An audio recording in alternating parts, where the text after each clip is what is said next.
Tonight I want to speak about entering emptiness and looking at it from the point of view of one of the perennial problems that pops up for meditators, the problem of time and progress versus presence and intimacy. The problem of progress is something that besets every meditator, and it's bound up with the problem of time. We want to make progress. We want to get better at it. We want to have better experiences, and so on. And of course we fear that we don't. In fact, sometimes we fear that we're getting worse rather than better. So we're sliding backwards rather than heading forward. And this whole way of relating to the meditation practice is bound up, of course, with time. Because you can't have progress unless you have time. You have to have time in which to progress, and progress takes time, slowly, step by step. But on the other hand, the basic practice is to be present to what is happening now. So to surrender to what is happening now. And that implies no time and therefore no progress and no regress either, neither getting worse nor getting better. So it's like there's this conflict going on, there's this contradiction between these projects. When we try to be present,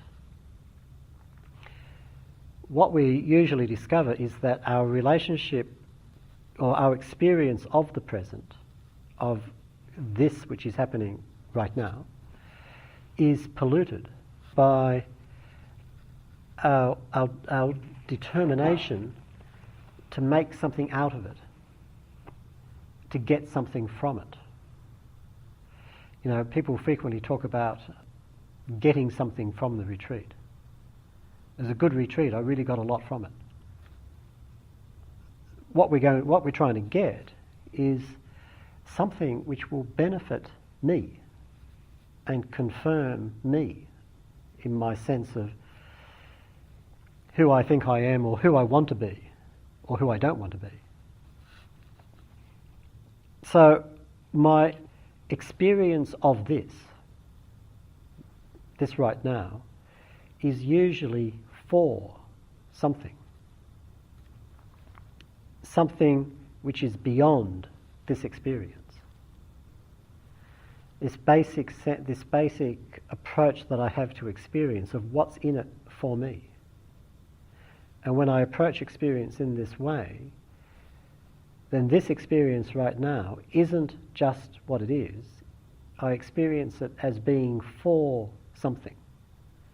And this something is something else, which hasn't arrived yet. So it's like there's something in this experience which is pointing toward the future. And what it points to is something which will somehow complete it and justify it and somehow make me okay and justify me. And there's this restlessness in this relationship which prevents me from actually settling completely with the experience right now. So let's take a very mundane example. Let's say the experience of the breathing. Sitting here in the hall, experiencing the breathing. Even when I'm completely immersed in it, I have this sense that I'm experiencing the breathing for something, for the purpose, say, of developing concentration. I want to get concentrated. I want to get good concentration. I don't want to have to be bothered by thoughts, by distractions, and so on and so forth. my experience is not simply breathing, it's breathing for something. And this something here is my image of what it would be like to be fully concentrated, completely present, no distractions, no disturbances. So I have an image, an idea of concentration. And this is what my experience of breathing is pointing toward. This is what gives my experience of breathing its meaning, its significance. And on the basis of this image, I am judging this experience of breathing as being either adequate or inadequate, improving, getting worse, still the same, whatever.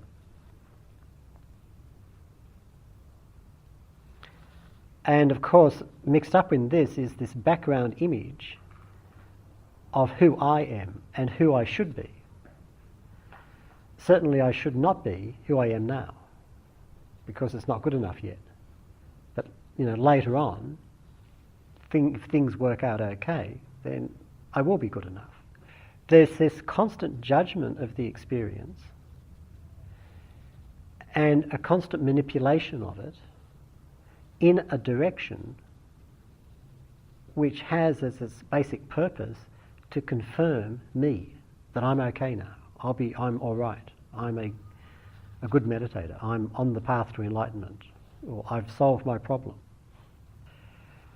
I'm struggling to become intimate with the present moment, just to be present, but I'm constantly sabotaged by my preoccupation with the inadequacy of what's happening now. And my sense of my goal, which by its very nature can only be attained or realized sometime in the future. And this is in the very nature of a goal. A goal, by its very nature, is not happening now. It's always something which will happen sometime in the future. It's never happening now. What's happening now is never good enough. And I'm always, in my relationship to what's happening now, I'm either waiting for something better to turn up, or I'm trying to make something happen. I'm getting in there and really trying to grab hold of it and squeeze something out of it. But regardless, if I'm waiting for something else to turn up in the future, or if I'm getting right in there and trying to make it happen, still, I'm not being intimate with what is happening right now. I'm getting in the way. I'm sabotaging the whole project. All we have is this moment. That's all we ever have had, and it's all we ever will have. But when we're caught in time, we find we're never really totally available for now, because we're constantly being limited and held back by our images of the future and, of course, of the past. It used to be like this for me. What if it is like again? I don't want it like it used to be. I want it some other way in the future. And the more real these images are, the more I'm prevented from being fully intimate with what's happening right now. So we have a problem in terms of our relationship to time. And this problem revolves around our desire for progress and our fear of regress. And this relationship to time has a lot to do with our relationship with effort. the effort that we make in the meditation practice.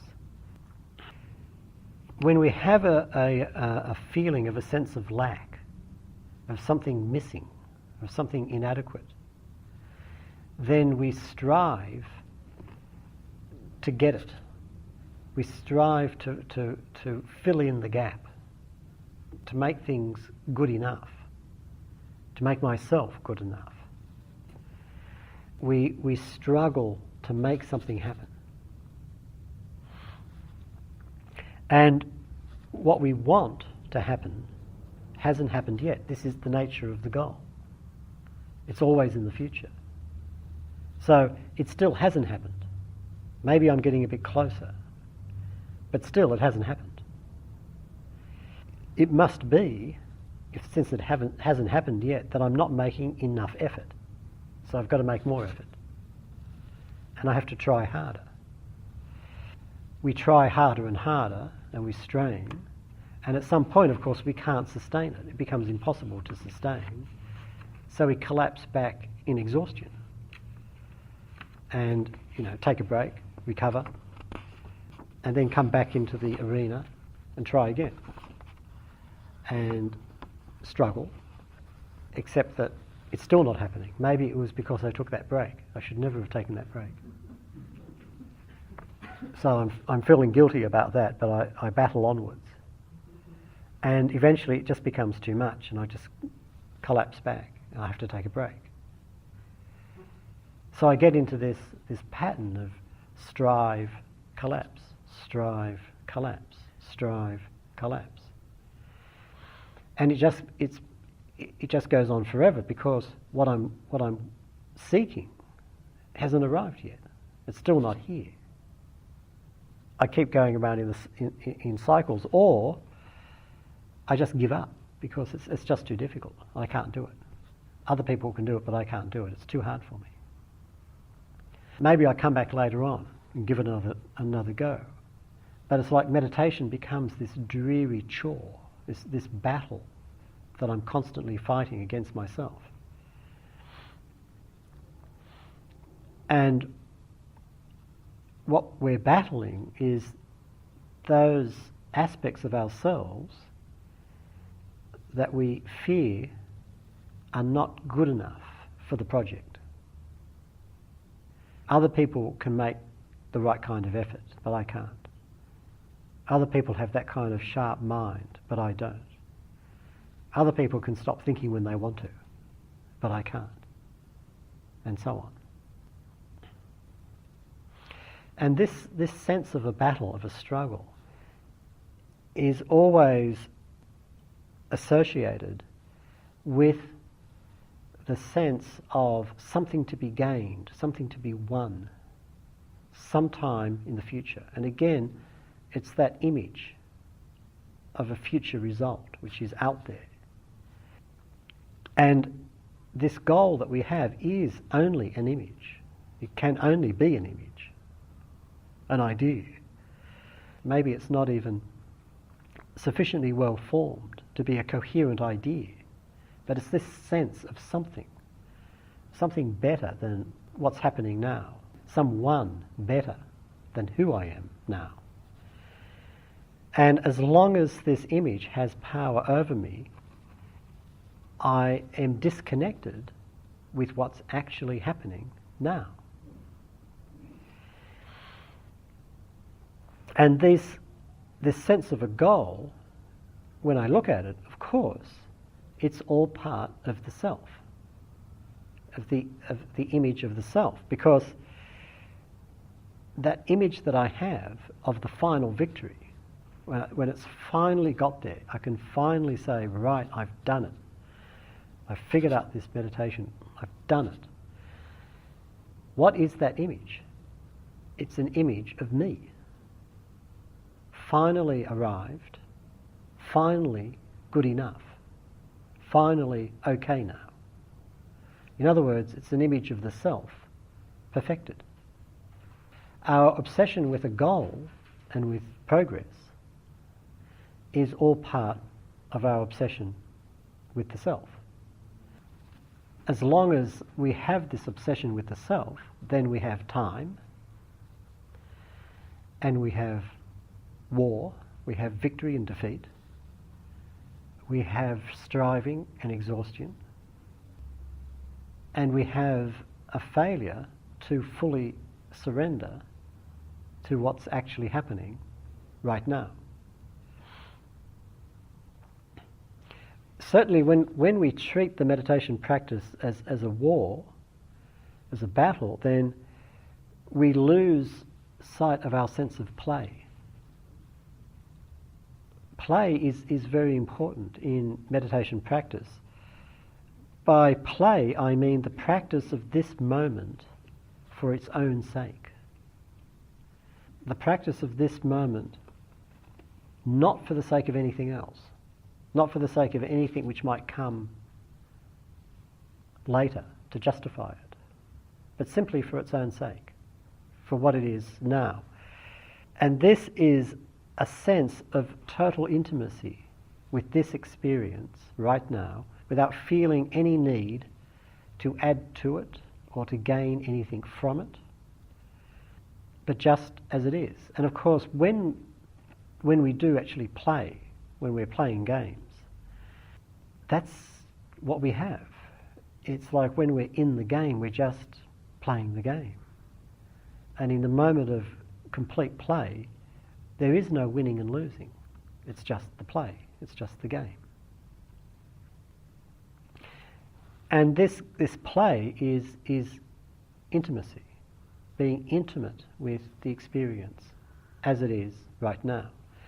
And this is not something that we can add to our agenda.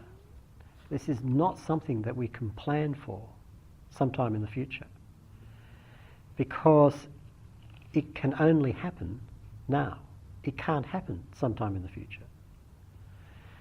And it's not even something that we can do, because if we're doing it, then there's someone here, the self, who's doing it, and that self has a project, an agenda, something he or she is trying to get out of this, something which will happen sometime in the future.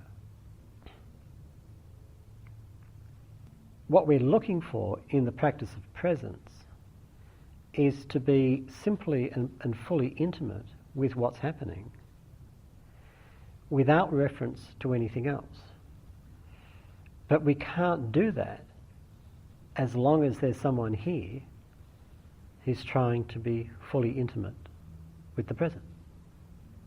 And this is the paradox that we're faced with.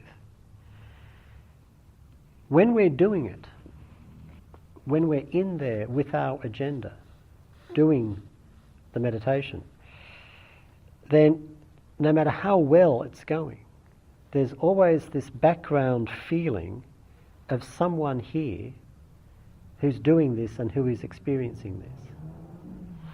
And this is what the Buddha calls the conceit I am.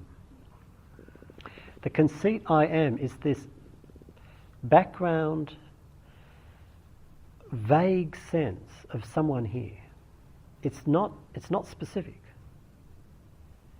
That's why it's called I am. It's general, but it has a kind of a seething, energetic quality to it.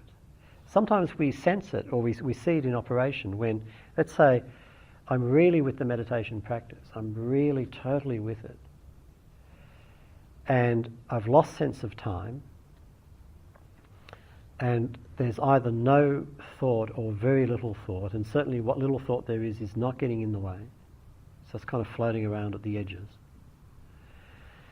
And I'm really right with it. And then I notice that I'm really right with it. And then suddenly there's this urge, this incredibly powerful urge to think about it. And the thinking erupts and it breaks out, often with a commentary. Oh, wow, I'm really doing this. And of course, with that thought, up comes the self. I'm the one who's doing this. This is me. It's finally working. Fantastic. Yeah. But what's interesting here is the power of that thought. The energy of it. That it is determined to come up. And it just won't be stopped. Before that thought comes up, there's that, it's like this kind of seething movement underneath the carpet. And there's this background sense of someone here experiencing something, but it's nothing specific. The thought that comes up makes it specific. Ah, I've done it. I'm the meditator. I'm great. I'm the one who's finally cracked this one. I'm on the way now. I'm making progress. So this is what the Buddha calls the movement from the conceit I am to I am this, which characterizes that movement from the conceit I am to self. Self is always, for the Buddha, specific. It's always I am this. This is who I am. I'm the good person. I'm the bad person. I'm the successful meditator. I'm the hopeless joke. You know, I'm the bored one. I'm the satisfied one. I'm the one who's getting up now. It's always very specific. Even when that goes, still there's this background sense, I am, ... And it's like there's this waiting for the opportunity to move out and in some way identify with something, and so we can sense I am this. This is who I am. And of course we can see this in the narratives. This is what we're doing all the time, seizing upon the narrative to identify with. Now I know who I am. I'm the person in this narrative. I thought I was the person in the last narrative, but now I can see that I'm the person in this narrative. So the self is constantly arising and creating itself. Often we see it as the commentator, the one who is absolutely determined to pass a judgment on the experience. We talk sometimes about the witness. Well, sitting in the witness box is the commentator. And the commentator likes to explain to the witness what's going on. And it's the commentator who creates the self. This is who I am. And the power of it is enormous. It's huge. The more we settle down, the more we can sense the power of this that's underneath. True intimacy arises when the self disappears. But what this means is that true intimacy is not something that can be done, because the self is the doer. The self is the project manager, the one in charge. What we want is to be intimate with the experience. We feel separate. So the project manager comes in and, having established the agenda, then works out the strategy to manipulate the experience to attain complete intimacy. But of course it's the project manager who's getting in the way. And this is the self. It's the project manager, it's the controller. She's the one who has to be dissolved into emptiness. When the Buddha talks about, there's one way that he talks about it is in terms of emptiness and the entry into emptiness. This word emptiness, of course, is one of the key terms in Buddhist teaching, and it's used in different ways in different traditions. When the Buddha talks about emptiness, what he's referring to is absence. Something not here. This situation is empty to the degree that things aren't here. So, for example, here in this hall and in this building, there's a very quiet, very peaceful and powerful atmosphere. There is not the kind of distracted noise and rushing around that we would associate with downtown Perth. So this situation is empty of the noise, the bustle, the distraction of downtown Perth. Emptiness refers to absence. The more that disappears, the more empty the situation is. Ultimately, the Buddha says, emptiness refers to the absence of the self. The Buddha says, the world is said to be empty because it is empty of self and of what belongs to self. He was asked, why is it that the world is said to be empty? And his answer is, the world is said to be empty because it's empty of self and what belongs to self. You notice how self and possession go along together. The two movements of self are identification and possession. And possession always implies control. Possession is meaningless without control. So this is my meditation. How's your meditation going? Oh, my meditation is going really badly. Or it's going really well. But what meaning does it have to claim to own something, to possess something, if we have no control over it? It's meaningless. So we're constantly trying to assert control. This is the possession aspect. And the identification aspect, I am this. The Buddha is saying that the world is already empty of self and what belongs to self. Emptiness is not something to be attained. It's already happening. The world is already empty of self and what belongs to self. There isn't a self, and there never was one. We're determined to think there is. In fact, we're determined to think one into existence.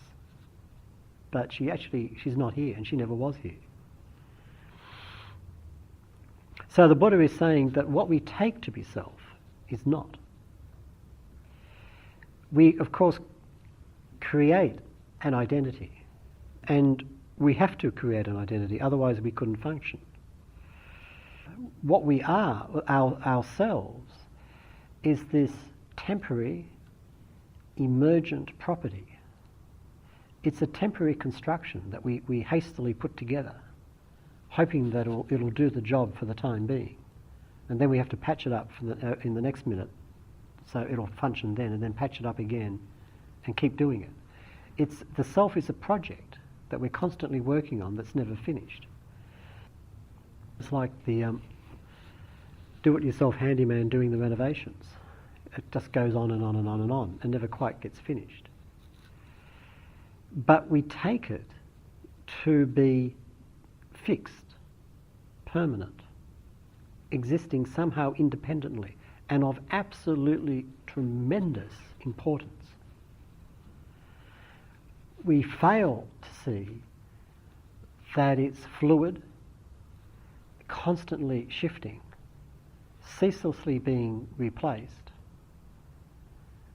and while useful, by no means the most important thing around.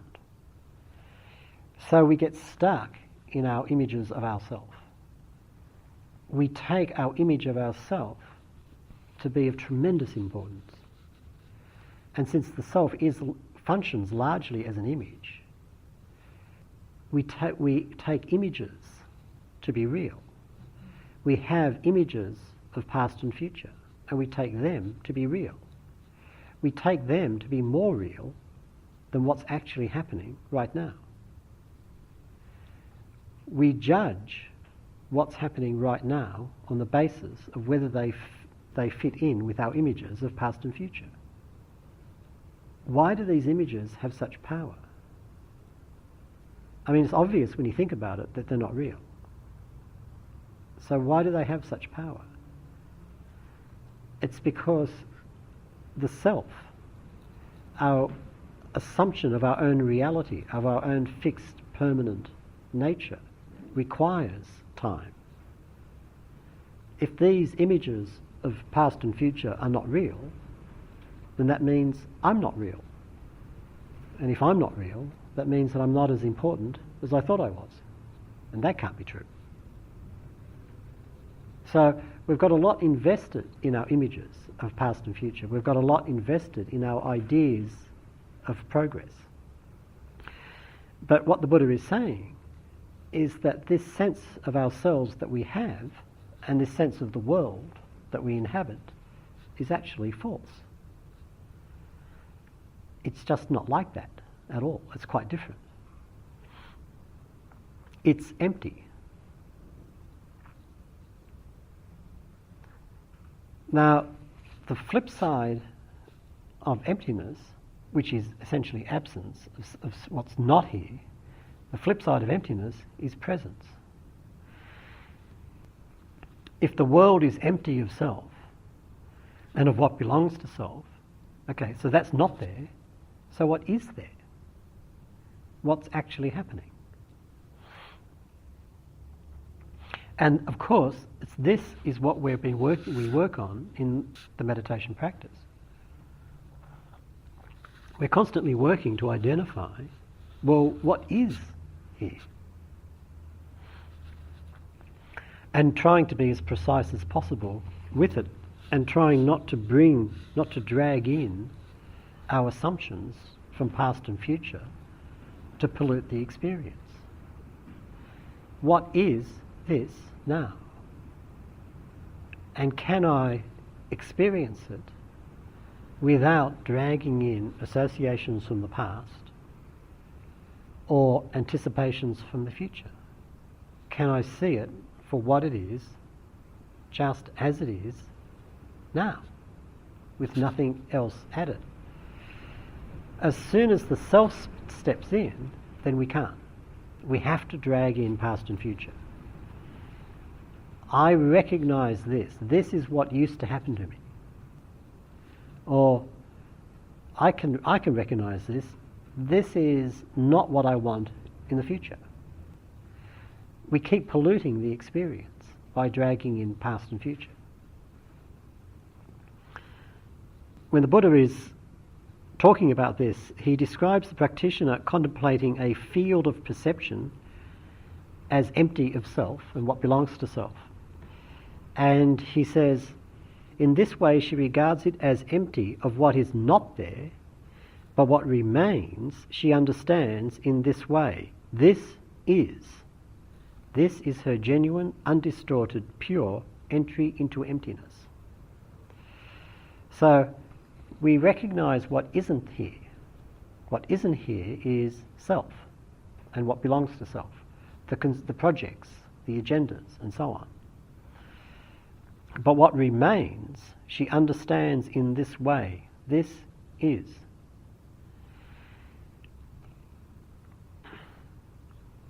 Now, this expression, this is, it's quite interesting. First of all, it's again specific. This is. Now, remember when the Buddha's talking about the self, he says, again, he's very specific. But there he adds to it. He says, this is myself. But here it's just, this is. There's no myself added. And what he seems to be trying to communicate is he's trying to communicate what it's like to be completely intimate with exactly what is happening without anything extra added to it. It seems to me that what we're talking about is intimacy, complete intimacy with this now. And it's radically simple. It's just what it is. One term that the Buddha uses to talk about it is tatata, suchness, is a normal translation. If you read, in particular, Mahayana literature, sometimes they talk about suchness. The term literally means just thisness. It's just thisness turned into an abstract noun. So suchness, thus just thisness, intimacy. I remember being taught about this when I was in southern Thailand. I spent some time at a place called Wat Suan Mok, which was the monastery of Ajahn Buddhadasa, one of the great teachers of 20th century Thai Buddhism. The first time I went there, which I think was in 1982. He died of some years ago, but he had a forest monastery, which was when he was young. He just, as a young monk, went into the forest in southern Thailand and set up camp. And then over the years, people came to join him. And so this particular piece of forest became this forest monastery. There was just a hill covered in tropical rainforest. But of course, as Thailand developed over the decades, most of the forests got chopped down, and so Buddhadasa built a wall around this particular spread of forest, and inside that wall, his monastery, the forest remains, and outside it's all being developed. When I first went there in 1982, the foreigners program consisted of 3 people. I was the third. It's just basically you wandered in, and someone would show you to a hut in the forest, and then, okay, I suppose you should meditate now, and off you go. And I kept going back there over the years, and he became increasingly popular. And at one point, he would have dozens of people, maybe up to 100 at a time. And the monastery was running a meditation retreat every month. And in some of these retreats, Buddhadasa would actually give the Dharma talks. He was a great scholar as well as a great practitioner.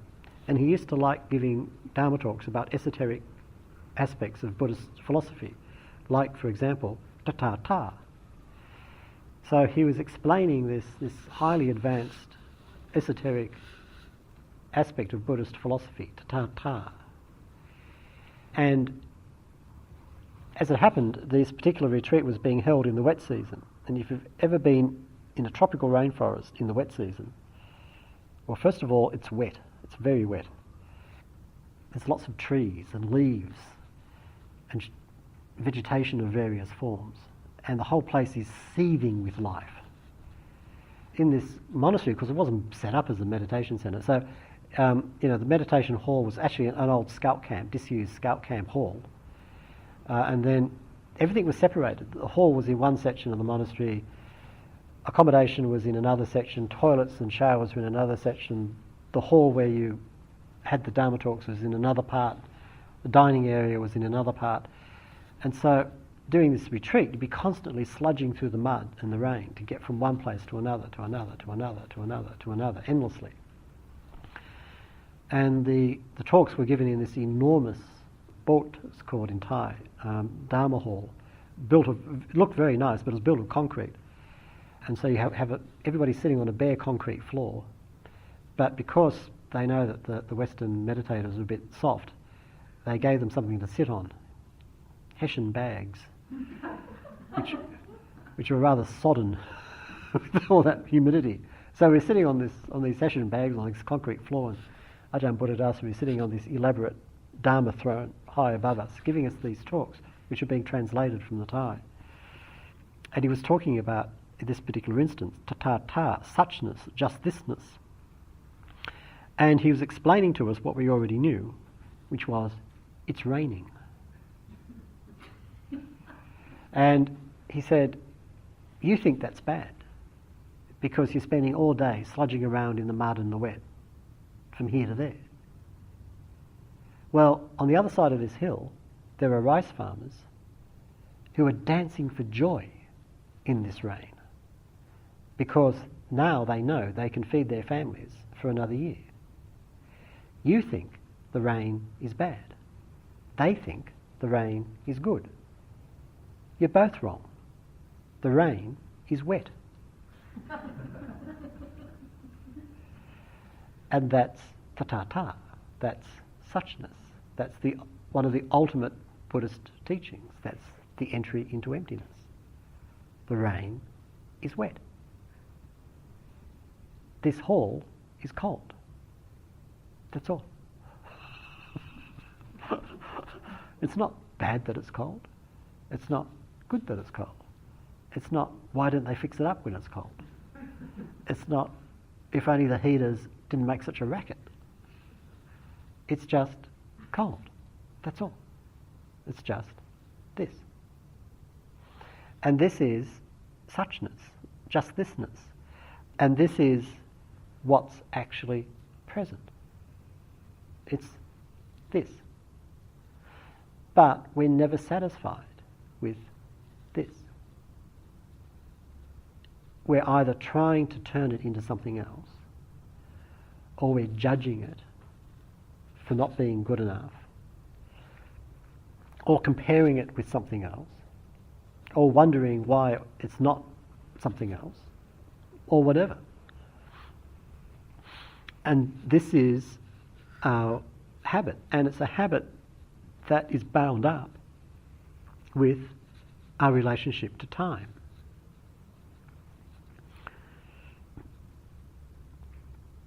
And with time comes success and failure, and us struggling to get rid of one and get to the other. This whole issue of time is really interesting also in the traditions themselves, the way that the meditation practice is taught and spoken about, and the very idea of what one is doing in the meditation practice. And you get different relationships in the different traditions. And this was pointed out to me a few years ago now by a Zen teacher, Hogan-san, who lives in Byron Bay. I think he still lives in Byron Bay. A very impressive Zen teacher, very low-key. Runs retreats in the North Coast and the Brisbane area, I think. But he's Soto Zen. And in Soto Zen they practice shikantaza, which is the kind of practice taught by Dogen Zenji in the 13th century in Japan. And I've spent some time practicing Zen, and I'm a particular fan of Dogen Zenji. And I feel that Dogen's shikantaza is essentially the same as the Theravada insight meditation. And I've had several conversations with Hogan about this. And generally we cheerfully agree with each other.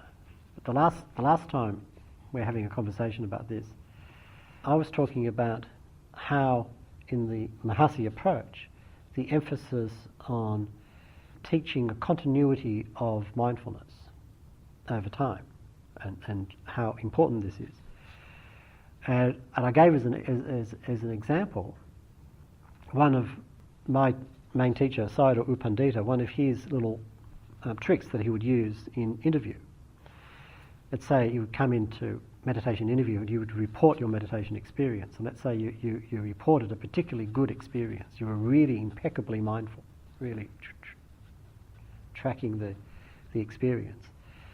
And sometimes he would say, "What happened next?" And you would say, "Oh, well, bloody, bloody, bloody." And he would say, "What happened next?"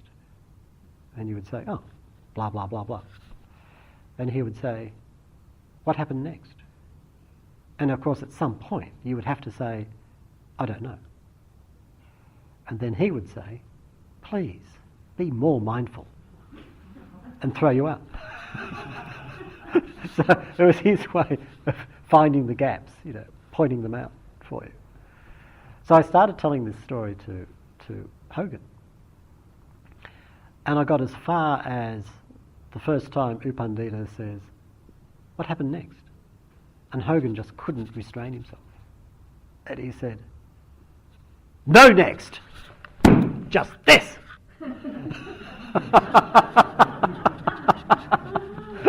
And that, of course, that's his whole trip, what he teaches. His whole thing is no next. Just this. And he pushes it and talks about it and so on, all of the time. There's no progress over time. There's just this. There's nothing to get. It's just this. There's nothing to lose. It's just this. And so in Zen they particularly emphasize this approach, whereas in Theravada, but of course they acknowledge the fact of progress over time. but it's kind of quietly slid under the table. In Theravada, the emphasis tends to be on progress over time, but there's also the teaching of just this. So you get different balances from the different traditions, because all of them are faced with this problem. If there's time, then there's progress. But if there's time, there's no intimacy. And if there's no intimacy, there's no progress. So, how do we deal with this?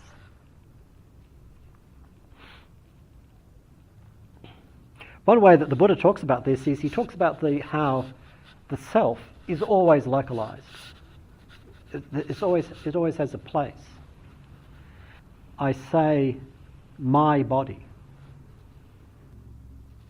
My body has a location, intimately experienced by me, within me, inside me. There's nothing closer to me than my body. My lover. It's that body, very close to mine, but further away. Those people over there, even further away. Those people on the other side of the planet.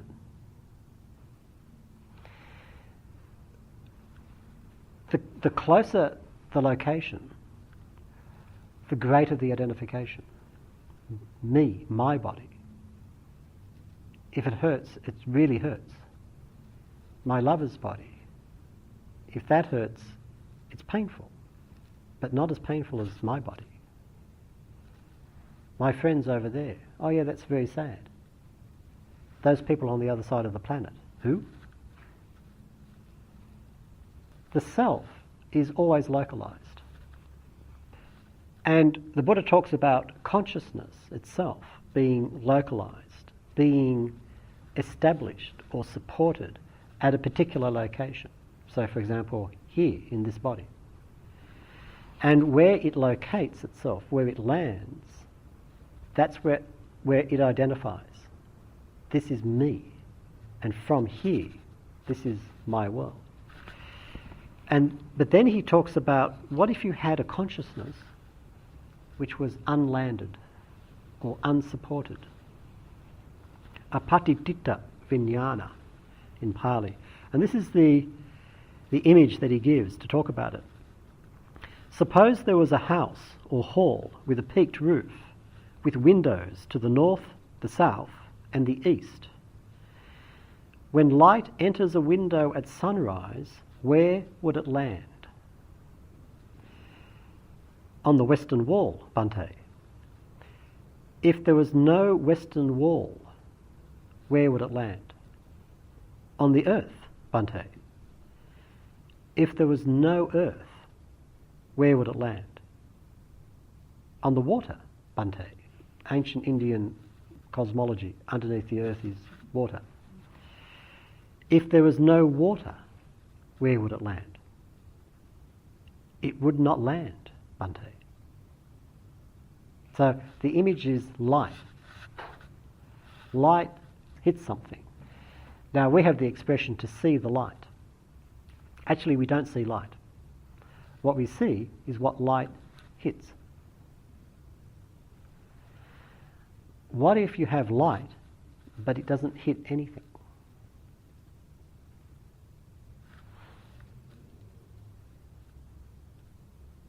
What could you say about it? What if you have a consciousness that doesn't land anywhere? What if there's a consciousness which is not localized anywhere? What can be said about it? And what would it be like to live with such a consciousness? To live with unlanded consciousness? The feel of it must be one of total unrestricted freedom, of the absence of limitation. In the Satipatthana Sutta, the Buddha talks about the mature practitioner quote, living independently, not clinging to anything in the world. Living independently, without dependence. Not stuck, not landed on anything at all. And this is the freedom that the practice points towards. But this freedom comes from complete intimacy with this which is present now, without getting it tangled up with past and future, with ownership and possession and identification, and progress and regress and good and bad and wanting and disliking and all the whole package that comes along with it. Now this freedom, whatever it is, comes about through an intimate awareness of what is present. Dogen Zenji says, when you see or hear fully engaging body and mind, you grasp things directly. And this is his approach to the practice. When you see or hear, or any other sense, fully engaging body and mind. And you can see in the practice that this full engagement of body and mind is what is always being called for. It may be something as ordinary as sitting in an armchair in this hall. But to sit in this armchair, fully engaging body and mind, to get up and walk out and go to the dining room, fully engaging body and mind. This is the challenge of the practice. When you see or hear fully engaging body and mind, you grasp things directly. And this is that direct, intimate connection with what's going on. This practice of intimacy requires, to begin with, a total engagement with what's going on in the present.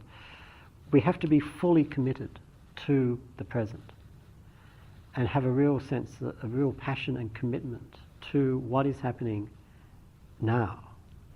And this passion and commitment is something that we are not familiar with. We rarely experience it. Because every time we lose ourselves in fantasies about the future or regrets about the past, in the moment that we lose ourselves in those thoughts, in that moment we throw away that passion and commitment. It cannot survive the fantasy. We need a felt intimacy with what is new. In other words, an ability to see the freshness of things, to recognize that this situation now, no matter how familiar and no matter how mundane, is actually completely new. It's never happened before. It will never happen again. And this is simply a fact. A total surrender to this situation as it is now, regardless of how it seems to us, regardless of whether or not it fits into our agenda, regardless of whether or not it fits into our image of ourselves, but a willingness to completely surrender to what's happening. And this includes, of course, faith, which we haven't talked about on the retreat. In the practice, and in fact in our ordinary life, we live on the border between the known and the not yet known. We're constantly moving from an experienced present into stepping into an unknown future. We don't know what's going to happen next. And sometimes that creates fear. But we have to be willing to step into the darkness, to step into the abyss, into what we don't know. We don't know what we're stepping into. And to make that step requires faith. And it requires wisdom. We don't know what we're stepping into, but the step that we are taking now is illuminated by our awareness. We can be present to this step, even though we're moving into the complete unknown. So there's the awareness, the mindfulness in the present, and the faith to step into the unknown. And finally, this intimacy requires a willingness to be surprised,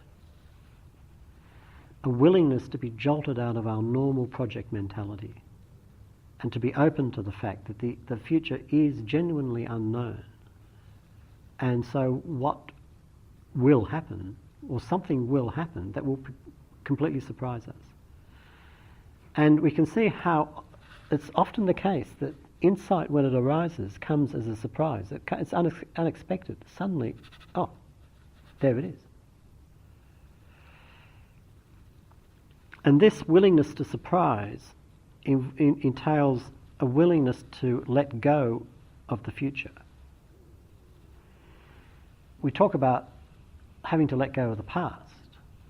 Letting go of the past is comparatively easy because much of it we would much rather not see again. But letting go of the future, that's much harder, because the future is the image that I hold of the new, improved me. The me who is finally good enough. But I have to be willing to let go of that as well. When I can let go of the future, which is after all only an image, then I can have this readiness to be surprised by whatever may happen next. And when I'm ready to be surprised, then I'm genuinely open to the possibility of intimacy, of being completely intimate. Okay, that's enough for tonight. Thank you.